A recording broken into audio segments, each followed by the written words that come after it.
All right, Jazz Cabbage. We're starting off. I'm live at the Fledge.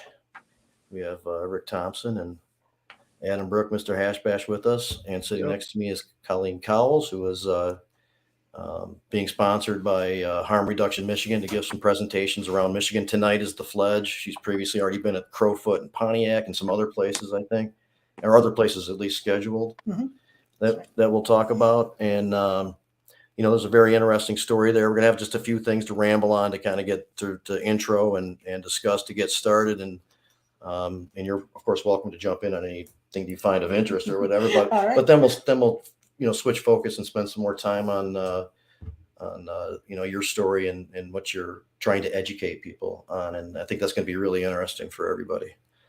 So, I wanted to acknowledge, and I want to get them on the show too, Michigan Americans for Safe Access, at least Stacy and Brandy Zink, the chair, and Cass, all went to Washington, D.C. to participate with the National Cannabis Industry Association to lobby to our federal elected officials. And we'll have them talk a little bit more about that, but I think that was successful, and they got to talk to some people and get an idea of what was happening there. So we'll get to that, and then also I wanted to bring up that yesterday was a successful fundraising event for Redemption Cannabis. The Redemption Foundation, and it was a golf outing. Rick Anstis and his event production crew, put it on, arranged for everything, and Ryan Baso was there running it. Josie, of course, was the engine and facilitated everything. They had support from, many others. And I think it raised about 20,000.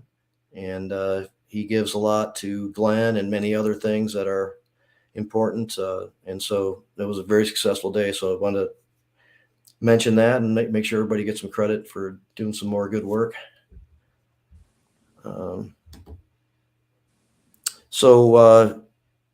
So Rick, I know that you just came across some info that you thought was interesting. Maybe we could throw out there to get rolling, and then we'll point some focus toward Colleen.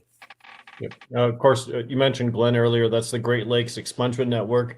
It's a group of individuals. I'm so used to it that I forget to explain it. We do that. We use the shorthand terms for things, and we forget sometimes that our audience doesn't have that same knowledge base. And of course, expungements in Michigan help people get rid of their criminal records for cannabis crimes and for other things too. It is more difficult for cannabis crimes in Michigan, and it can cost up to $400 per application in order to get them processed. So it's the only expungement group that takes somebody start to finish through the process without charging them anything. Yep, if you lawyers, paperwork, everything, totally free. So what I wanted to talk about today is the size of the American cannabis market. Now, first of all, I'll tell you that in 2022, Americans spent about $30 billion with a B on legal marijuana products. Now, remember, adult use is in less than 50% of the states, 23 now, and medical is in about 39. But that's a lot of market to go. In New York's just now ramping up. And how that compares to other industries. Now, remember, that's the legal marijuana industry, right? Opioid medications, the pharmaceutical industry is worried about us, right? Opioid medications, $22.8 billion. So significantly less than what they're spending on cannabis right now. Topical pain relief, only $2.8 billion. Chocolate. You know how popular chocolate is in the United States of America. It comes in so many different forms, so many different ways you can have it. Ice cream, little candies, syrup, all kinds of things. Still, only a $20 billion industry. We are $10 billion bigger than chocolate. And craft beer, which is an industry that we're oftentimes compared to. People say, you should be like the craft beer industry. Well, the craft beer industry should be like us, boys, because they're only $7.9 billion.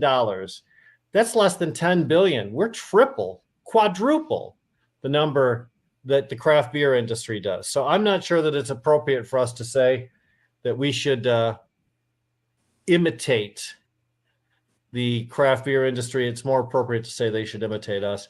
And I'd just like to point out, first of all, that this is from businessinsider.com. It's very reliable information. However, Whitney Economics, which is also a very reputable company that does surveys and things, Whitney Economics points out that the entire market for cannabis in America is about $120 million. That at 30 billion rather, that $30 billion in regulated market sales is only about 1/4 of the total sales of cannabis in the United States of America.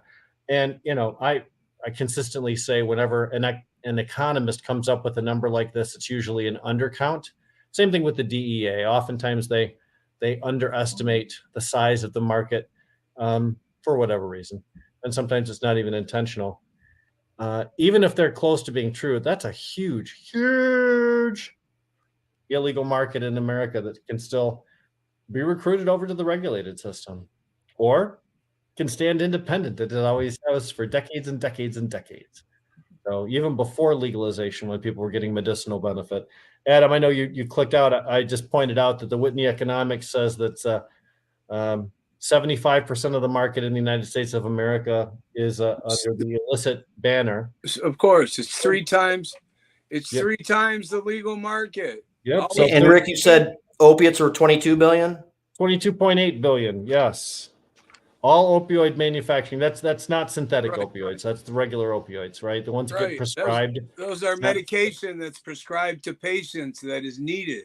In all 50 states, in every city in every state, even though, as I pointed out, cannabis only available in less than half, adult use cannabis, less than half of the United States. So when you look at the size of the market, it's expected to be huge. It's going to grow 10% this year. They predict it's going to jump from 30 to 33. But Whitney Economics, although I'm not sure I agree with this, Whitney Economics believes that the regulated market will overtake the unregulated market by about 2027. And they're basing that on an expected growth in New York State, New Jersey, and some of the other eastern states where there's a lot of population and a lot of unregulated market activity that they believe is going to convert over. There's also in those densely populated areas, indoor growing is very difficult. Right. So where Michigan, it's very common that the house down the street's a grow. Very few apartments and apartment buildings are turned into grows. So they have a whole separate economy than we do. And we have a difficult time in Michigan growing outdoors because of unpredictable weather, but upstate New York, also unpredictable weather. If you think about the things you hear, the nasty, horrible things about Buffalo, New York that you hear as far as weather goes, you don't want to try and growing cannabis in the outdoor scenario there. There will be no eastern seaboard outdoor grows. I mean, they just don't. It ain't gonna happen. It's not like we have. I did see an article in the Marijuana Business News about record numbers of U.S. workers testing positive for cannabis, which is not what I want to talk about. What I want to talk about is they mentioned in one of the paragraphs, which you talked about the ASA folks going to DC, they say the weed industry's massive push to ramp up its lobbying efforts over the past decade has powered a breakneck pace at which states have legalized cannabis. In 22, the cannabis industry spent more than $5 million to fund its lobbying effort, up from just $35,000 in 2011. So in a decade's time, basically, we put ourselves on the map when it came to lobbying, and now they listen. I mean, they hear us. I don't know that they listen. Well, there are a lot of specialty groups out there that want specific things from Congress, and they employ lobbyists to get it, whether it's interstate transport before we have federal legalization, whether it's 280E, eliminating that particular barrier to financial success for cannabis companies. There are a lot of specialty groups out there. There's also one called Schedule 6. We know that the current schedule of controlled substances goes from 1 to 5, and then alcohol and tobacco are exempted from those lists. There's a group out there called Schedule 6, which would like to create a new schedule where cannabis would fit and keep it on the controlled substances list.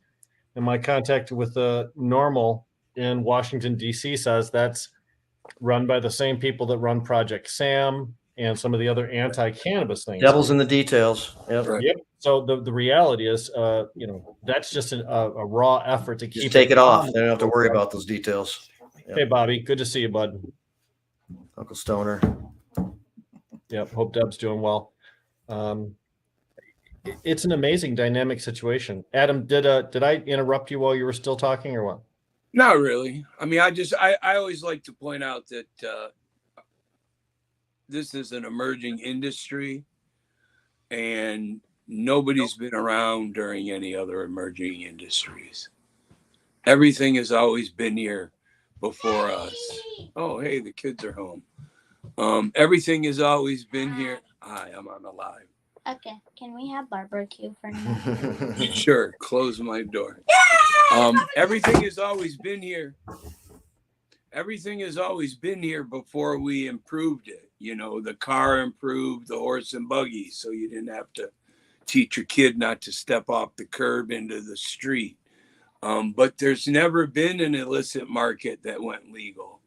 Even with prohibition, alcohol was legal, then it went illicit, which meant there became an underground black market for it. And then it became licit or illegal again. Yeah, like was it like 13 years later when they had Right. But had a reference recently to compare what happens with prohibition.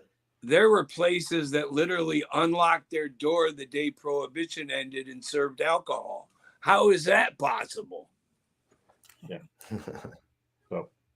And why didn't these people learn from that? Because they certainly did it wrong in Michigan when they opened up all these dispensaries with no access to cannabis. Well, when we started the Medical Marijuana Facilities Licensing Act, when we started the MMFLA business program, they launched, and even though we had told them they had to structure their launch, cultivation first, then retail, get plants in the ground, and then put people in the position to sell it. They didn't listen. So they wanted to launch the retail end right away because they believed it was the most profitable way. And the folks that were calling the shots were the people who were going to make that kind of money. And so they had no choice but to rely on the medical marijuana market in order to supply that regulated market that they didn't structure properly. We now also know that there were people who needed to get their people in before things started to change too. So, I mean, looking back at how this played out, I don't think they could have figured it out any better to get what they wanted out of it. There's a big corruption scandal in Michigan right now involving former speakers of the House, former Senate majority leaders in regards to, a lot of misdeeds, including a lot of cannabis-related stuff, influence peddling and things. And we've had 4 people plead guilty to those charges, including a former speaker of the House, Rick Johnson. And all that activity originated during the time period we've just been talking about, that 2016, 2017, 2018. So I'm waiting to hear more. And I guess, go ahead, Ed. I'm sorry. Well, I'm just saying I'm waiting to hear more. And to be honest with you, I think that, not that we've touched on it yet, but I'll bring it up. The reason that the media was banned from the Viridis hearings is because it protects the guilty from them being exposed publicly. You know, Viridis is for those people who aren't familiar, there's a lawsuit going on in the state of Michigan regarding product recall, one that may have been the largest cannabis product recall in American history at that particular time. And it surrounded Viridis Laboratories, who had both 2 locations. Court later on determined that there was no cause for the recall to affect the north location of Viridis, so they released a ton of cannabis back into the marketplace. But there was certainly damage done, and Viridis is suing the state in order to say that they determined their recall on faulty data and also personal vendettas. So part of the reason that we believe the Viridis hearing, which took place partially this week and will partially next week, has been banned from media coverage, is because there are 4 persons named specifically in the lawsuit by Viridis, and those would be 4 government employees. And we believe that the government is trying to protect the reputation and and So the, confidence so the we have in judge, the organization. Yeah. your understanding, I think, Rick, is that the judge has discretion to do stuff like Correct. ban media or ban people But- if it to avoid a disruption of the process. And some people are saying, well, if we just had a Zoom to But be no, able to watch the proceedings, we couldn't disrupt anything. We could be prevented from, saying anything. Go ahead, Adam. it's my understanding that nobody ever shows up at these hearings ever, and that the prosecution didn't ask that the media be banned, that this is purely the court deciding that. And Viridis is adamant that they never wanted it. And normally, yes, and that's part of the story too. I guess Right. normally when the judge does this, both parties want the judge to do it. In Or- this case, neither. Or are saying someone that files they a motion and then they have a hearing on the motion. But this is like the judge, obviously he knows what's going on, and obviously he knows there's some people that are in some hot water, and I wonder what his connection is to them. But Well, I'm not a fan of Viridis, but I wouldn't be surprised if there's some weirdness going on here on the state's behalf. oh, Yep. you mean like the judge has some connection to the former State leader? influence possibly by yeah. I mean, yes. You can't get away. We're up here. You He's can't waiting about it. you can't get away from the fact that these people were all in bed together at one point. I was fortunate enough to be quoted in an article by MLive this weekend, or just yesterday rather, which exposed a lot of what we're talking about here. And one of the things that was stated in there, the Attorney General's office said they didn't request privacy for this particular thing. Viridis' representative said they didn't request a media blackout for this thing. And the guy from the CRA, who I know and I like very much, said, oh, we're committed to transparency, which is not the same as we didn't ask for this to Right. be. So if even if the Attorney General didn't, and even if Viridis didn't, if one of the litigants, one of those four specific individuals named, did request that of the court, which makes sense, if you think that there might be something that said that you don't want people to know about, that might have been a reason for the judge to do it. But in that article, there were several other people who are notable court watchers who said this was highly unusual. It seems like this is a violation. I know the Michigan Press Association as well as MLive have both filed suits against the courts in order to release this, or at least release the transcripts of those particular proceedings, even if they're not going to show the video, from freedom of the press and for First Amendment issues. So it's curious to see where this is going to go. But as we mentioned right at the top of the story, the judge absolutely does have the ability to ban the media from one of these proceedings. So when push comes to shove, we just may not ever get to know what happened. Well, there should be, I mean, some of that information, FOIA or whatever at some point. Well, and unless we'll see, but not in a timely way. Attorney they, Paul Youngs reminds us that the legislators are the ones that have been accused of corruption, and that judges are probably less corrupt than the legislators are, and I think he's right. All right, so they're not removing corruption from the judges, just mentioning that there's lesser from. Less of it. Right. Yeah, exactly. So, I'm not absolving them of anything, because we've seen way too many stories about stuff. Right. Yeah. So I will tee up a little bit better of an introduction here, Colleen, but I'm just wondering, so we've kind of just gone over a few different things going on here, what we've heard nationally, what we've experiencing here in Michigan a little bit.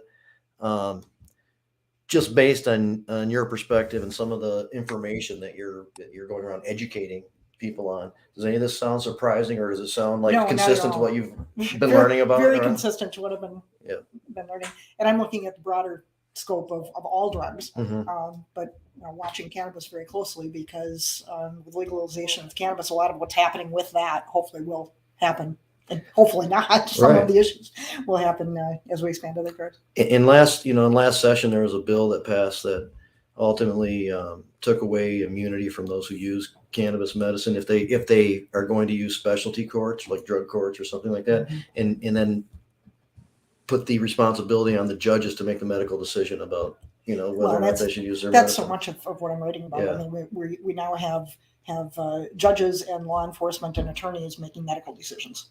And when I went to law school, they didn't teach me anything about medicine. So let me just tee up a little bit. Of course, introduce yourself then afterward to make it up. But we have I think an interesting conversation here. Colleen's going around giving presentations in Michigan and elsewhere. In this case, Harm Reduction Michigan. Pam Lynch, friend of the show, I've had some really great conversations with her and connected efforts getting the naloxone to places in need. Distribution boxes. There's one here at this building, the Fledge upstairs. She's out doing some of that work today. And Colleen's an attorney, not criminal defense attorney. Otherwise, you probably would have seen some of this stuff a little bit sooner, but had somebody who you're close to affected by Yes. the criminal justice And it's system. actually been an advantage not being a criminal defense attorney, because it was criminal defense attorneys see one narrow picture. You learn it without the bias of that system, Yeah. or that approach.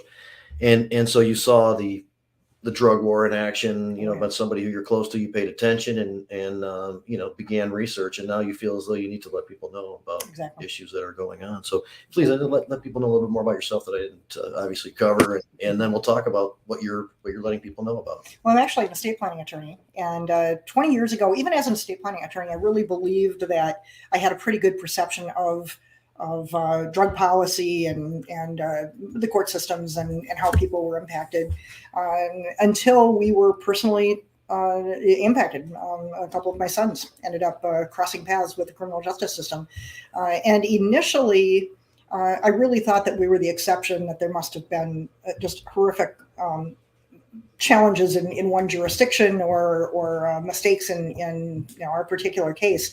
But as an estate planning attorney, I was working with a lot of families and started realizing that we weren't the only ones. And so 20 years ago, I started opening doors. I found myself in somewhat of a unique position, because I can research as an attorney. I can get behind doors that, when you were talking earlier about it's difficult to know what really happens. Well, so much of what happens, whether it's plea agreements or closed hearings or whatever, there's a lot that happens behind closed doors that nobody ever knows about.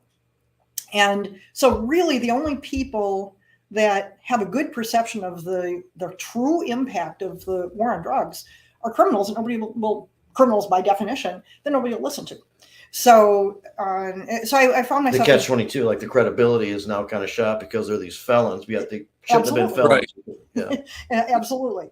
And it also puts them in a horrific position, because they're now compromised. I mean, everything from career to housing to everything else. So they're second-class citizens. So when I'm hearing a lot of the policymakers talking about wanting to reduce stigma and protect people from overreaching, well, our whole system is built to create all of that.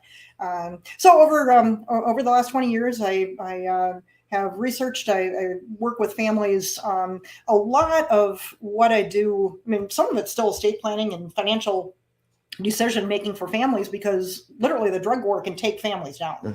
Mm-hmm.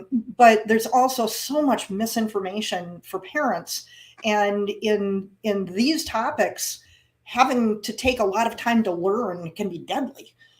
So I'm trying to get information out there, and there's no one size fits all for anybody, but that's kind of, therein lies the problem. If someone does end up developing addiction issues, the parents are told, let them hit bottom, and the whole just say no kind of philosophy. So I don't know of anything else where somebody has a problem and you tell everybody that cares about them to abandon them and not help. It's a perspective misfire. It seems like at its core, it's not another medical condition. It's like, this personal choice type of a thing, and you should know better. Well, exactly. Yeah. Well, and a lot of what swayed me was particularly with opioids, and so I'm dealing with a lot larger scope than just cannabis, but with particularly with the opioids, there's medications now that have, it'll reduce overdose rates by 50%. So that's a pretty compelling argument that this is not a choice. It's that people aren't getting appropriate medical care. Because if you can take a medication, and these are government agencies that are giving the statistics. I've also seen the statistics in other studies, so it's by far the most effective treatment. Are some of the same companies with the treatment drug also some of the same companies that manufacture the The opiate Um, medication? no, that's a good question. The primary opiate manufacturers are not the same ones that are involved. I don't know though if and that is a good question. I don't know if they have gotten into that business because it's become a very large business, and traditionally that is what I'm happens. sorry to interrupt you, but I was kind of No, felt like that'd be I could see them double dipping. We already kind of have a negative. Yeah, and I want know, to circle back to slant that it. because there's some stories, particularly with legalization of cannabis back when Arizona was trying to get it passed, and some of the money from pharmaceuticals was basically what was financing all of the initial try when it didn't pass. It was because of pharmaceutical money, because of wanting to come up with the pharmaceutical grade. Sure. So we see a lot of that. But if we've got medications that people can take that will not only eliminate overdose, but it's basically asking someone, instead of saying, okay, we're going to ask you to depend on peer support, much of that, by the way, now is mandated by criminal justice, so people are there and they don't want to be anyway. But we're limiting it to peer support, and in a lot of cases, the criminal justice system, the jails, the prisons, some treatment centers are prohibiting use of these medications, which is the most effective treatment model.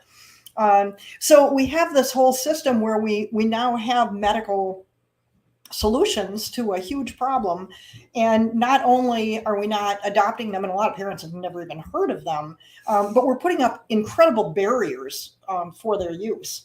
But it really shatters the whole premise of the war on drugs, because if you can take a medication and it will solve the issue, I mean, it basically keeps you from going through withdrawal, but it doesn't give you the high. And there's various medications, and it's not for everybody, but it's there. If we've got that ability, then to prosecute and persecute people who, because there's this assumption that it's a choice. I mean, it just makes no sense. So we're at an exciting period in history. I mean, not only seeing the speed with which we've seen the cannabis movement work. I think things can happen quickly. And when I look at the statistics of attitudes of younger people, I mean, it's inevitable that we're going to have legalization across the board.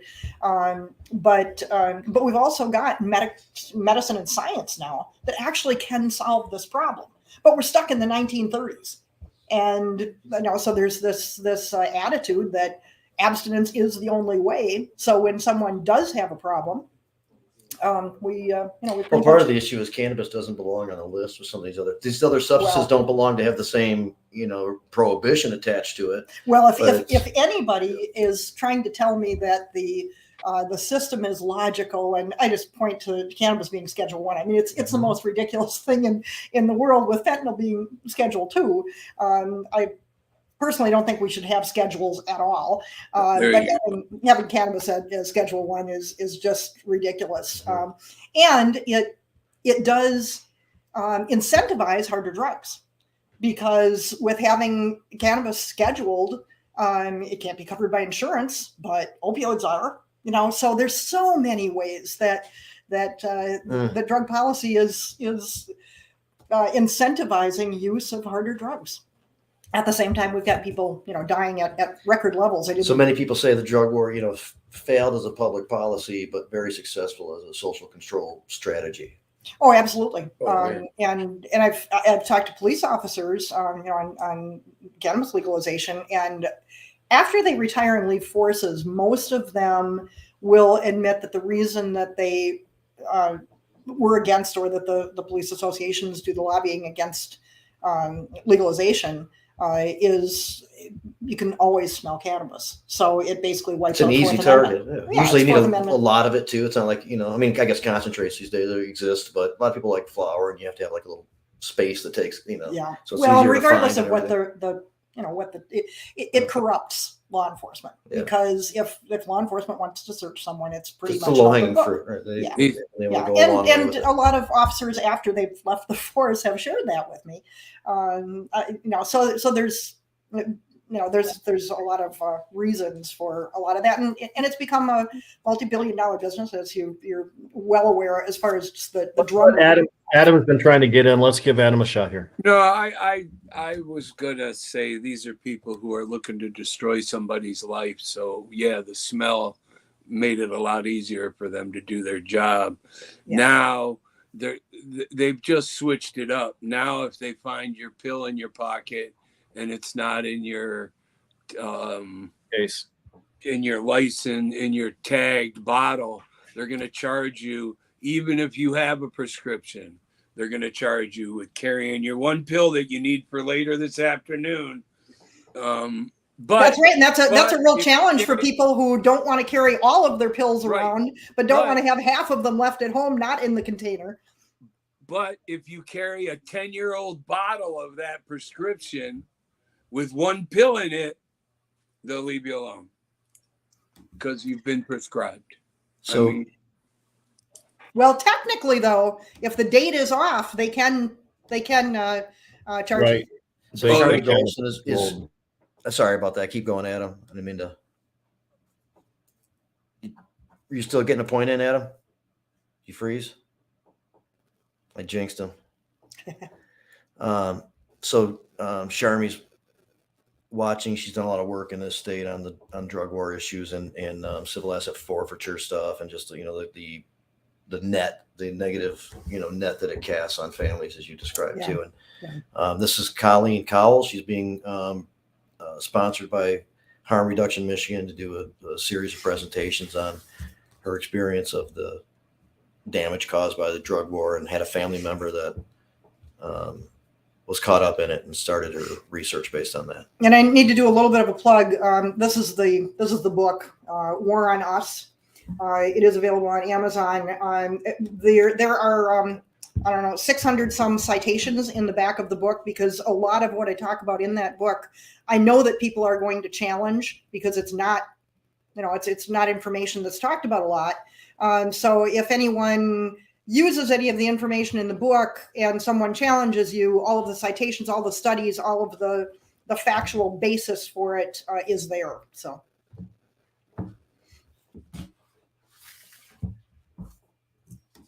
Where can people obtain that book? Is that available online? Yeah, it's available at Amazon. There is also an audiobook that you can get either on Amazon or at waronus.com. Fantastic. So yes, and Sharma was asking, I think, if you're the author, and yes, you are the author of that book. Yes, I am the author. And the whole title of the book is War on Us: How the War on Drugs and Myths About Addiction Have Created a War on All of Us. Because we've also got a whole subset of issues that are going to impact people, even if they've never touched an illegal drug. I mean, pain patients right now, we've got stage 4 cancer patients who can't get pain meds. So we've got this perception that all drugs are bad, and it's really, really raising havoc. Adam jumped off, and I don't think he had a good connection.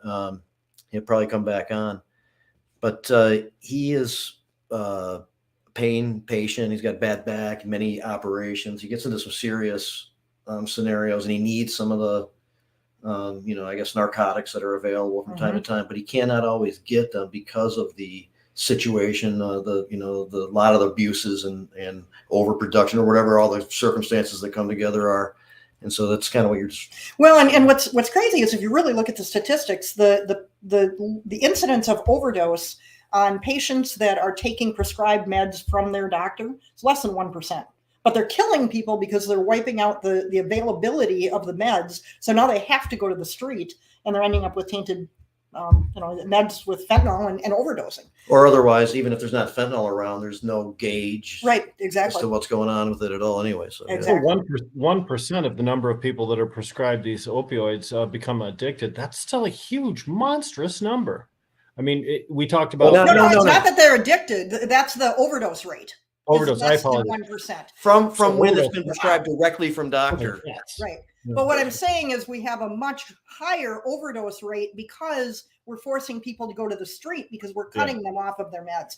And there have been people that have successfully been on opioids for decades who have now been cut off cold turkey for no reason other than a reaction to this issue. Yeah, that's exactly. not exactly correct. Yeah. Well, we know many people, including Jamie, have stories of overcoming opioids and other pharmaceutical meds using cannabis. Absolutely. And so the juxtaposition here is that you have a great tool. It's an exit ramp, actually, for people away from opioids. But as soon as they start to use the exit ramp, the system says, no, Exactly. it's one or the other, back on or totally off. You decide, and sometimes they don't let people decide. Sometimes they just decide for them, and then it's the worst health consequence they could have. That's what you've described. I've never seen an incidence of unauthorized practice of medicine like I have with the drug war. I mean, law school did not teach me anything about medicine. And yet we've got prosecutors and judges and law enforcement professionals making a lot of decisions medically for people with no basis. Of course, we know that in Michigan, the number of patients registered under the medical marijuana program is shrinking.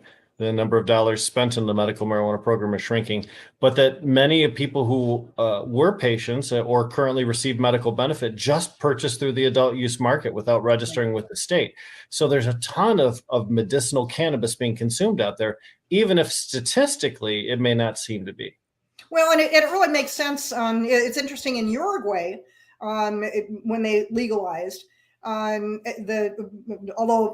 access there is kind of a problem because of because we haven't passed the SAFE Act, and they do banking through the U.S. markets, so the pharmacies there aren't carrying cannabis the way that they would like. But the patients in Uruguay have not registered with the government the way that they had anticipated. But when you have, I think there's a reasonable concern of people not wanting to register and flag themselves as a drug user, and whether it's Uruguay or here. But we did see that in Uruguay.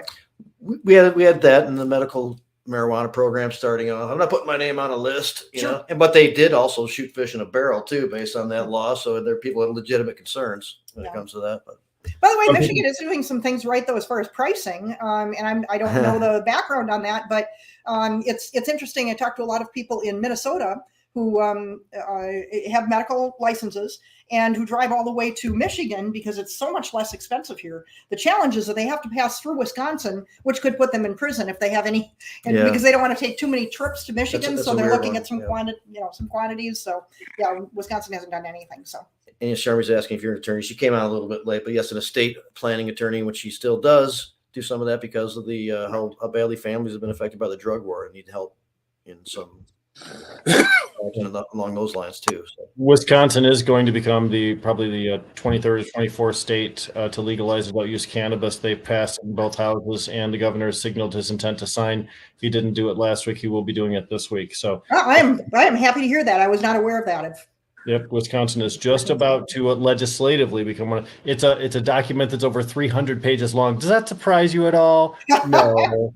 It'll be a pretty simple, smooth rollout to these businesses. I'm sure there won't be. The length of some of the legislation. Isn't it interesting that Prohibition took a constitutional amendment, and the constitutional amendment that terminated Prohibition was only a few words long, and yet we somehow didn't need a constitutional amendment to create the drug war. So amazing what government can do when government wants something. Yes. It's also amazing how long it can take when people want something and government doesn't want to give it to them. Well, no, but the problem is the people do want something, and they're all going to get theirs before they come to market. And that's what these people are setting up. I guarantee you that 300-page piece of legislation has everything in it that everybody who has any power or authority wanted. Cherry picked all the stupid shit probably before we even read it. Sharmy's saying that Minnesota might have some. Wisconsin. That was my mistake. I incorrectly quoted the state. Minnesota is the state that's about to go legal. Not okay. Wisconsin. Yeah, I knew that they actually have passed it. Wisconsin talks about it quite a bit, so it wasn't surprising necessarily. But that's what you meant. I was wondering how I had missed that. But yeah, Minnesota, their governor has signed it, I believe. But they figured that it'll be in next October by the time they have the everything done and ready to have it on the market. Well, you throw a bunch of bureaucrats together that have no experience with cannabis. They usually do a pretty good job of sensibly rolling it out. So it'll have to go through its own thing that all the other states have too. And it's, a lot of. Well, one of the advantages is at least we've got tests. I mean, there are so many different states. There's stuff to look at. Yeah, there's a lot to look at. And why I facetiously said they probably cherry picked all the stupid stuff. Hopefully, there's some stuff that makes sense in there. Yeah, I think you're probably right in your comment. Well, it has astounded me the level of lack of knowledge in our criminal justice system and in the courts and the policymakers. I mean, it's just not there. And even with good intent, there's just not good. I think a lot of them have knowledge, good intent. Yeah, I think a lot of them have good intent, but they're so certain that they know that there's not an open mind to rethinking things. And some of the stuff, I mean, if you're seeing particular people in criminal justice who are really seeing some horrific results of addiction, I get why they figure that abstinence is the only way. The only problem is that it won't work and it's not the only way, and we've failed miserably. But there are a lot of things that your gut reaction. I see that with parents as well. It's very emotional and people react emotionally, but that doesn't mean that it's the right way to do it. And if they would get rid of the schedules, as you suggested earlier, then maybe they would look into addiction of other things too, like kids in video games and people who, read the Sunday paper or whatever your addiction is. But talking about Sinclair, they've criminalized one addiction or dependency. I prefer to use the word dependency. Show the book again. Yeah. But they've criminalized one, and there's all kinds of other addictions out there that, if we treated it as the mental health situation that it truly is, we could treat a lot more people. Exactly. Well, and the schedules have made it so much more difficult to do studies, to get any financing for studies. And then the drug warriors come through and say, well, we can't legalize because we don't have studies. I mean, it's just a circular argument. There's also like these so-called studies that are probably legitimate in their own right, but their summary or their presentation gets biased on some level, and what might be correlative gets demonstrated as if it's causal. And the similar thing went on with prohibition of cannabis. And then those things they were strategically placed out into the world for people to say, oh yeah, I guess, we really should, be careful about cannabis or whatever. And then used later on as a basis, for the prohibition too. So some of that similar strategy goes on today. Well, that's one of the reasons that I put so many citations in the book, because there's a lot of information out there. And once there's a study that's cited, it gets cited and cited and cited, but unless you read the study and know what it actually says, it can be meaningless and very harmful. What is the site where somebody could find that? The book? Yeah. Waronus.com. Waronus.com. Correct. Is that it?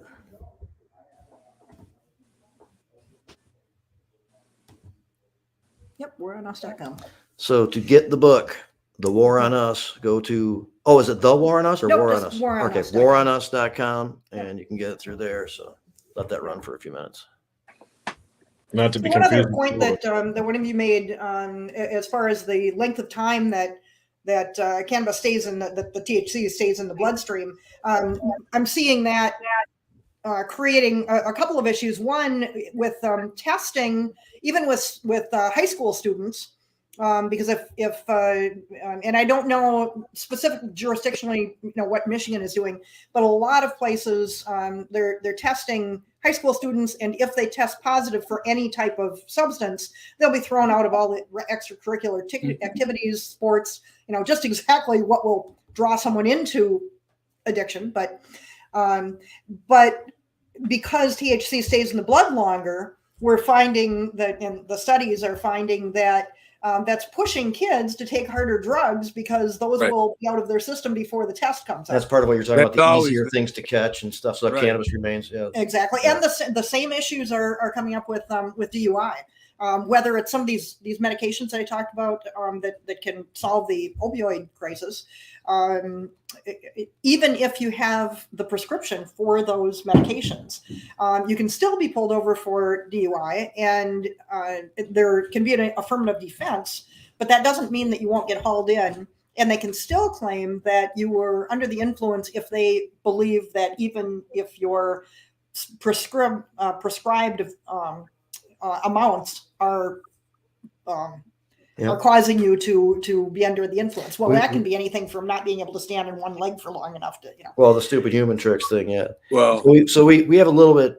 We still have issues in Michigan with that, but we do have it a little bit better, as far as the laws go, a little bit more reasonable. So have they looked at the definitions of DUI? Because so many of those have been taken from alcohol, where They've decided that there is no like number of how much cannabis is in your system that could really be applied to anybody, because it's so varied and okay, good. there's too many different variables to like create that, as they've tried to with alcohol. Mm-hmm. We have been subject to pseudoscience stuff, these cotton swabs that aren't accurate. Yeah. And The the breath blood line- testing for many years, they by just came the, up by the with for new- 20 years by the state police labs, forensic labs, admittedly has been flawed. Go ahead, Adam. Sorry. Jamie, they just came up with a new breathalyzer to replace the old breathalyzer for marijuana that the first version was proven to be Unscientific. Yeah, pseudoscience. But Yeah. will it pick up? I mean, if it picks up THC, that doesn't necessarily mean you're under the influence. That's the next Well, no, issue. Yeah, it's just impairment. The yeah. question should always be one of impairment, and they have no way to prove impairment. So Exactly. only so if it's not one of these things where the investigation continues, they find out there's cannabis in your system, and now suddenly you're busted, and it doesn't matter what else happened. There does have to be like something to point to in terms of somebody driving in a way that was necessary to continue an investigation, driving too fast, too slow, going over the line 3 times, whatever the thing is, Mm-hmm. So at least that has to be there before you start getting into whether or not cannabis had anything to do with it. If I was asked on the stand, where I would have to tell the truth, if I believe that someone driving 35 in a 70 might be high or too high, I couldn't say that they were or weren't, to be honest, because I'm not a medical person. But they have the drug recognition evaluators that will come out and see if your tongue is green, and if it is, they know that you were right. It would make sense to me that maybe someone was driving a little slow, but not that slow. That's an alcohol. That's a drunk when you see that type of. By the way, in the book, I do have, and I haven't updated it, to today, but I do have all the statistics as far as the number of DUIs in the initial states that legalized and how that impacted both the alcohol DUIs and cannabis DUIs and the danger of driving and all those kinds of things. So there are some statistics there that I found interesting. They said something about that. So Sharmi and Richard are both. What does that say? Yeah, that for someone, and myself included, using cannabis in conjunction with driving is actually a better case scenario than not being on cannabis while driving. Oh, absolutely. I mean, one of the things that the study has showed is with alcohol, people tend to go faster and swerve more, and it's just there are different issues, but the driving under alcohol, it tends to be more risky, and there's many more accidents. Well, and for the human body too, if your body is used to having THC in it pretty much constantly, and then you deny THC to your body, then you will have different reactions. There's a lot of different symptoms. You can be jittery, you can be jumpy, you can be agitated. Not focused. Yeah. Yep. So if you ask a driver to abstain from cannabis for a while before he gets in the car, and that takes him into an unnatural state, that is actually more dangerous. Yeah. And some people are just physically more comfortable because a little pain was taken off, or the ledge was taken off, or the ADHD people such as myself can focus more. Mm-hmm. So there's lots of stuff. And I'm glad that the panel I think they're assumed that they would come up with some range, because other states have like had nanogram stuff as part of their, laws, but it was just arbitrarily decided. There was nothing behind it. And I'm glad that our panel wasn't influenced by some weird, whoever might have their best interest in doing that. And the police have a lot of influence here in Michigan, actually. And, they determined that you can't come up with a number. There's too many variables involved. And that was good news, I'd just like to point out the billions and billions and billions of miles that were driven by people who were completely stoned off their ass and didn't have one problem at all. Yep. So you talk about the driving statistics and stuff like that, or reports. There was that Rocky Mountain something or other. What was it exactly called, Rick? God damn! Now you put me on the spot. I can't recall. You might have. Oh, Rocky Mountain high intensity drug trafficking area. Yeah. So it's not a study. It's just compilation of data as interpreted by police to demonstrate, what's going on with cannabis. And it's things like there's a scenario, an accident or something like that. And there's bad road conditions. There's alcohol involved. There's all this stuff, and cannabis is involved, or somehow on the list, but that gets turned around to make it appear as though, cannabis, sure. Right. So that's, what's going on. Mm-hmm. And not the things that we know for sure can cause an issue, but so we have to deal with a lot of that kind of stuff. Yeah, you really do have to read the fine print. Yeah, you do. And just because the newspaper said they found cannabis in his system doesn't mean that they didn't tell you that they found opiates in his system too. They might have just decided not to report that. Estimates on a national basis say that between 20% to 50% of Americans use cannabis on an annual basis. That's half. People, in some cases, that's up to half. So you're talking about a huge number of people. Adam mentioned billions of miles of driven. Yeah, and the data hasn't followed with the concerns at states that have started allowing it. Pretty much whoever was using it, Well, you don't have the data because you're not ending up having with the accidents that are obvious with alcohol. Well, and something changed. At a certain point, they all of a sudden started always testing for cannabis.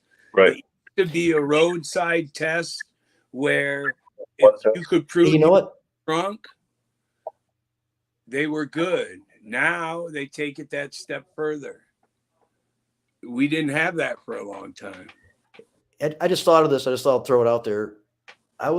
The last time I was at the Fledge, I think this is my third time being here. Maybe I got to see a presentation by some prosecutors, including from Washtenaw County, Ellie Savitt and Victoria Burton Harris. But Carol Seaman was here. I don't think she is currently Ingham County prosecutor, but she was at that time. And I got to have a really excellent, frank conversation with her about driving and cannabis. And she was open. She immediately assumed there was an issue. She admitted that, just assumed it without thinking much more about it.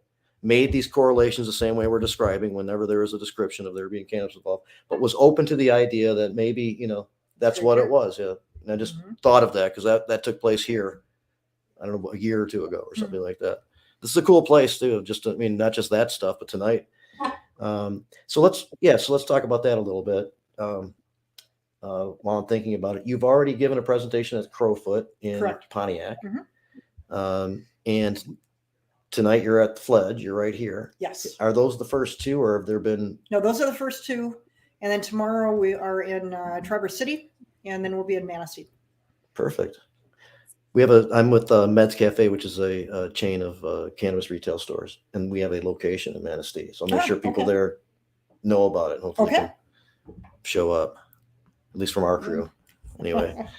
And so if you'd like to talk about a little bit more, we talk about cannabis quite a bit. I know that's a part of it, but if you'd like to just discuss your, the message that you generally are giving at these presentations and, an overview, so to speak, and what's going on with your relationship with Harm Reduction Michigan and, how that came about and stuff like that.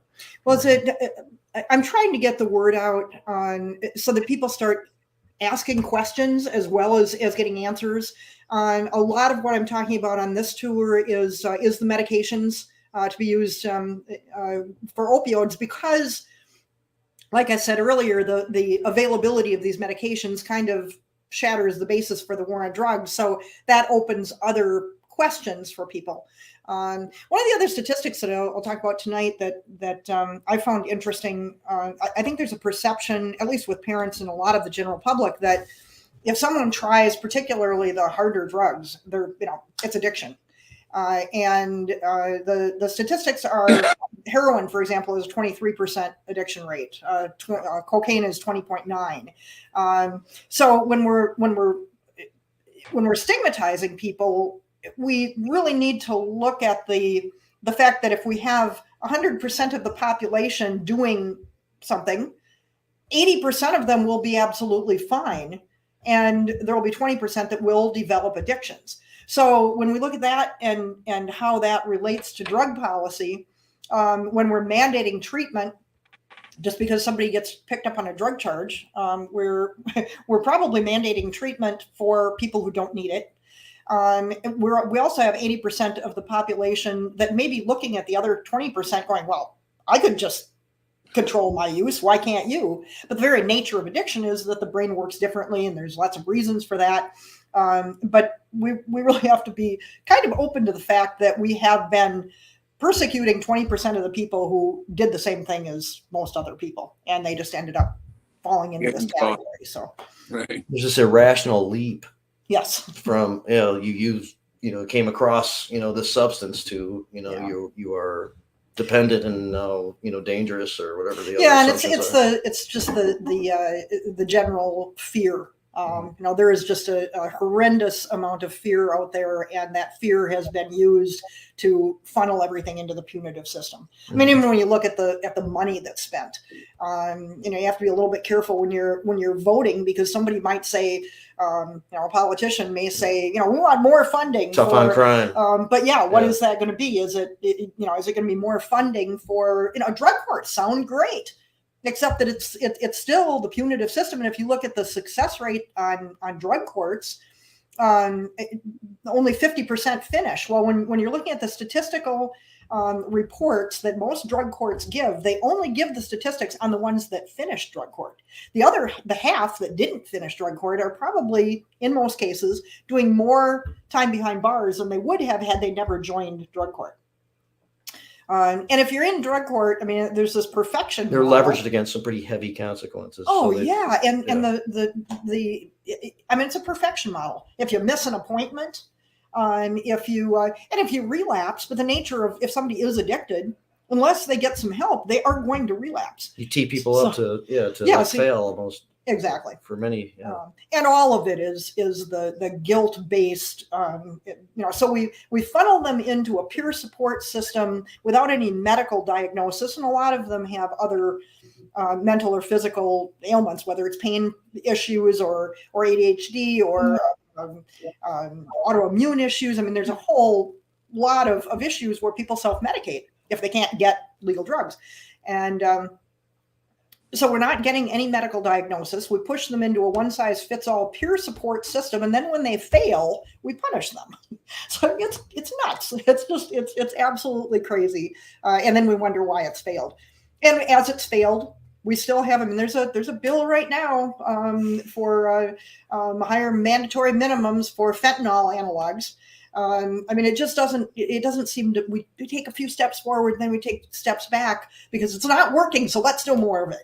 So we treat it available increase instead of looking at it for what it is, which should be maybe more along the lines of a health issue. Or absolutely. And that's undisputed, even with government agencies. They all say that it's a health issue, and then they incarcerate people for having the symptom of that health issue. And government has very few tools available to them. Punishment, setting high consequences for things. That's about all government can do, because government's been proven to be very impotent in every stage of the drug war. Yeah. Well, and you look at the over $1 trillion that's spent, and the results have been so horrendous. I've heard some advocates say we need more money, and it's always nice to have money for treatment or whatever, but mostly they just need to get out of the way. Because we've got parents who are literally taking their retirement money to try to get treatment for their kids, but they're being funneled into very expensive treatment programs that have very low statistical success And it rates. turns out some of those are scams that were used in conjunction with the courts. Well, it's surprising how many of the treatment centers are owned by either former police officers and then they're funneled. Former prosecutors. But the essence of it is if they would get out of the way so that parents spend money and then the case comes to the top of the pile and 6 months later the son or daughter is doing much better, maybe on medications, and now the court system says, well, you have the choice of going to this treatment center that does not allow medications, or you can go to jail. So I've had numerous parents say, we spent all this money, our child is doing really well right now, and we're given the choice of either undoing everything that we have done or he goes to prison. It's crazy. Yeah, well, it's irrational, illogical. It's somebody making some money someplace, which is usually behind when something is obviously askew or doesn't make sense. There is a lot of that, but I also think that some of those judges really think they're doing the right thing. I don't disagree with that either. So we're joined by Trish Matz. She does a lot of advocacy work now in cannabis and is experiencing a lot of the stuff that we're discussing and have discussed. Hi. Hi, Trish. And I was listening to what you were saying. I'm just trying to get caught up on your conversation. So she has a book, as you can see right there. It's called The War on Us. And it outlines a lot of the consequences of the drug war, the failed public policy, but the successful social control strategy. I think I'll just tee up again, how I heard of your approach to this that I think is interesting. She's a estate planner, lawyer in Wisconsin, had somebody close to her get caught up in a drug issue with the criminal justice system. And she then proceeded to see how screwed up it was, and then was compelled to do research and then educate others on these issues. And that's the book basis. And there's series of presentations that she's giving around the state in conjunction with Harm Reduction Michigan. That's awesome. Yeah. That's awesome. Yeah, there's a lot to be fixed in that situation. Yes, there is. We definitely dealt with a bill similar to. We dealt with the bill where we had to dive really deep into, specialty courts and just the programs that they have available for anybody that's getting out of drug court that uses medical cannabis. That's been a big deal here, but we didn't get it. It hit the governor's desk. The judges had way more than we could at the time. So I brought it up earlier, and if you don't mind, you could revisit some of that. That's a common issue in the broader drug scenario with judges being doctors. Yes. There was a scenario, it was called House Bill 5512, and what that was going to do is give the judges through specialty courts the jurisdiction to determine whether somebody can go through that program using medical cannabis or not. And either the fact that they either have to go on the MATS program or they just stay in jail. So that's what you had mentioned before. Is like, there's got to be a way that this can work out, and it's worked out in Pennsylvania and multiple states. And we actually followed all up to SAMHSA.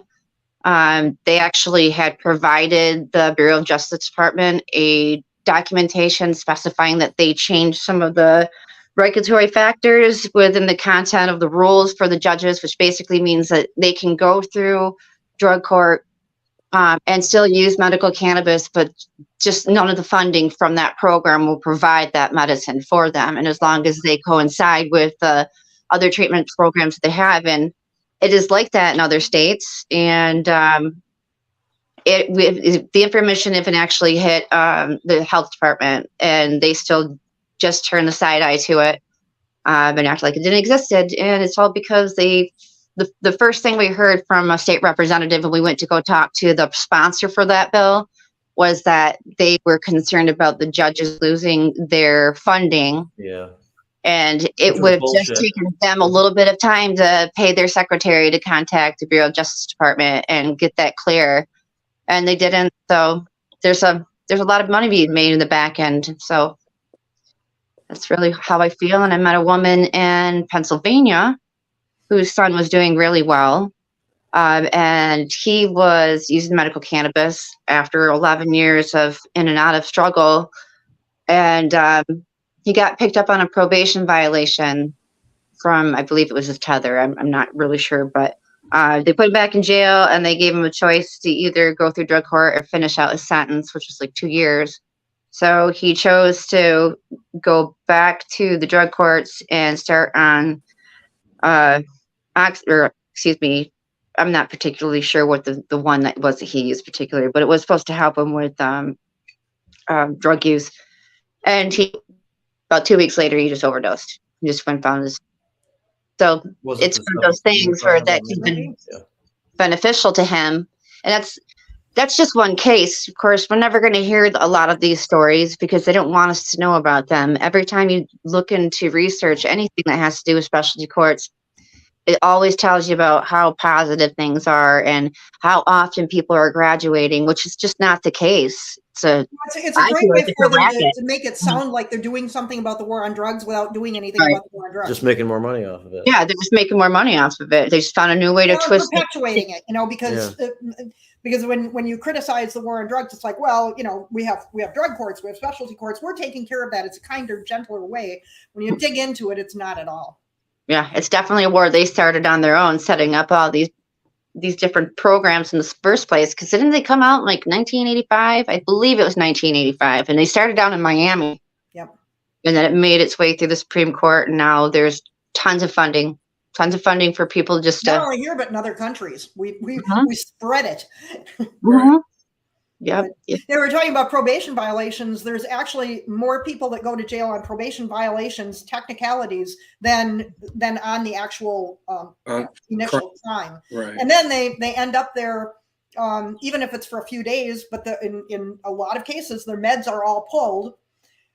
So now they go through withdrawal behind bars, and then when they're released, their tolerance level is much lower. So they're much more. They're like 14 times more susceptible to overdose.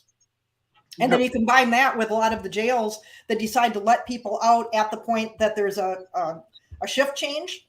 So they're letting people out literally in the middle of the night. So you add all of those factors in, and these are the people that are telling parents that their child is behind bars because they want to protect them. I don't buy it. Right. No, I 100% agree. 100% agree. It's really super heartbreaking because once you get involved in it, you just really see how many more lives are damaged still to this day and ongoing because of it. And it's a big cartel. I'm surprised at how many people say it can't be that bad. I mean, it's hard for people to fathom the degree of dysfunction in the system. Yeah, and it's so bad right now in every facet that it'd just be amazing to me hear somebody say that they think it's beneficial at this point. When you hear exposés about how terrible prison conditions are, people refuse to believe it. They think that they're selecting just the worst case scenario to represent as the everyday, when in reality, they might actually be underselling the problem that we have there. So every time, people's interpretation of a benevolent government becomes challenged, they tend to resist. They tend to want to believe the illusion, because when you stop believing the illusion, then what have you supported all these decades of your life, right? Same thing with judges who don't want to admit the drug court can potentially be dangerous and harmful to the people that participate in it. If they admit that, then what were they doing all these years? Were they participating in the harm that happened to people? Sometimes this is why we talk about we have to generationally recycle government and social attitudes, because some of them just take an entire generation or two or three in order to be wiped out of our imagination. And when you look at the statistics and the opinions of younger people, it's inevitable that this is all going to go away. The question is just how many people die between now and then. And why And do I'll we have hide to that wait until number. the younger people? Why do we have to wait till the younger people save us? Yeah, Why can't we? exactly. And Adam oftentimes talks about how we need another generational One more die-off. I apologize to Attrition. say this. One There more are some of us that generation are of die-off. that are with the younger ones. But I mean, I'm old enough to remember. I don't know if you've seen the movie Reefer Madness. Oh, I That know was every shown word in of my it. 7th grade health class as science. Really? Seriously, I mean, that was probably my first inkling that they didn't have any clue of what they were talking about. But yeah, that was actually part of the science curriculum, the health class curriculum when I was a kid. That's cool. I carry. So maybe we've come a little way since then. I carry Harry Anslinger quotes in my wallet, so when I'm giving a speech or something, I can pull it out and actually use I've got them in the book. it. And the fact that people would believe that these things are possible is comedic. I mean, it's not even like unrealistic. If I say this, if marijuana caused black men to rape white women, it would have been sold like you wouldn't believe back then. Okay? Because that's not what they were saying. They were talking about something different. They were just being racists and bigots. And how do you believe that stuff? Yeah. Well, remember though, communication was a lot different back then. It was. Very few sources of information, and you absolutely trusted those. You maybe got your shortwave, your radio going. Yeah. You have newspapers. There are some national newspapers, but most news is local, and you absolutely trusted that. So when they put those in those papers, it just fed into the machine that was already operating at that time. So you can brainwash people pretty easily if there's only 2 or 3 sources of media available, right? Well, Russia, right? And then you had the genius Nixon, who knew where he was at the time. Well, I'm sure you've seen the Ehrlichman quote of the intentions of the Of course, but it was all about timing for him. Yeah. He knew exactly where he was in the civil rights movement. He knew exactly what he wanted to do. And he did 40 years. And that's what I like to point out. The black market had 40 years of war declared directly against it. And all it did was get bigger. So if you think you can come up against me and my friends, bring it.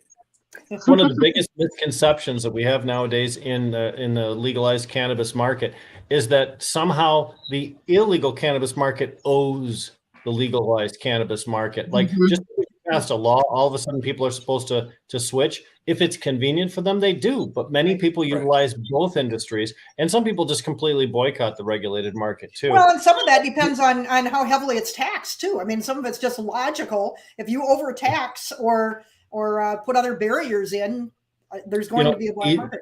Ease of access, affordability, and quality. Those are the 3 benchmark purchasing decision makers for cannabis, and it's been shown in study after study after study. When you talk to people, those are the 3 things.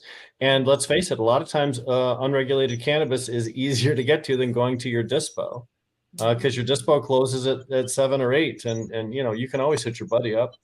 Yeah. So, and that's whatever works for somebody to get it should be fully recognized and okay. But a lot of people, as Rick said, came in without historical perspective, cultural perspective, and understanding that you're not going to, Well, and on a historical perspective, I think it's also important, at least from the advocacy standpoint, to recognize that this is a bipartisan failure, because I think it's dangerous when we get. I mean, I think they're so divisive now. But if we start assuming that one party or the other is our friend, because that just divides us.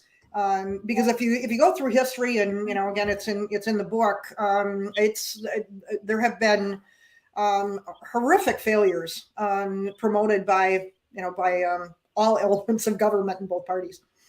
Yeah, but I think it's fair to say that the Republicans have been the biggest villain in recent memory. Remember how they blocked the Safe Banking Act in the Congress over and over and over again. Oh And yeah, this I'm not defending any of that. I'm just saying. I mean, even if you look at Biden's history, we've got issues. He both was one of the sides, so- architects on some of the issues that we have now. He's huge also architect. made a couple of executive rulings that were unprecedented. They weren't really world changing, but they They representative of a teeth, start. not big. I teeth. just all I'm saying is we don't want to take focus away from the specific changes that need to be made by debating who's the bigger villain. Right. Because The they real all are. change is not just the symbolic incremental move forward to say, yeah, it's on the radar, not actually going to help anything. But And how that big change looks is very important too, because all of our definition of what a federal legalized program would look like are completely different. If you're a business person, you want interstate transport and you want it right now. If you're a small business person, you might want to not have interstate transport. You might want to have individual state control for a while. So that program would be there.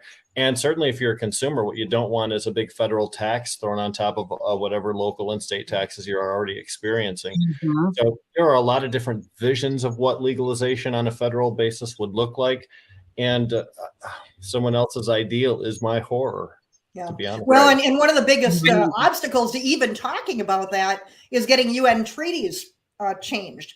Because we have UN treaties that were propagated by the U.S. I think that's probably why Portugal decriminalized rather than legalized, because there are all kinds of sanctions if you don't stand by the treaties. If the U.S.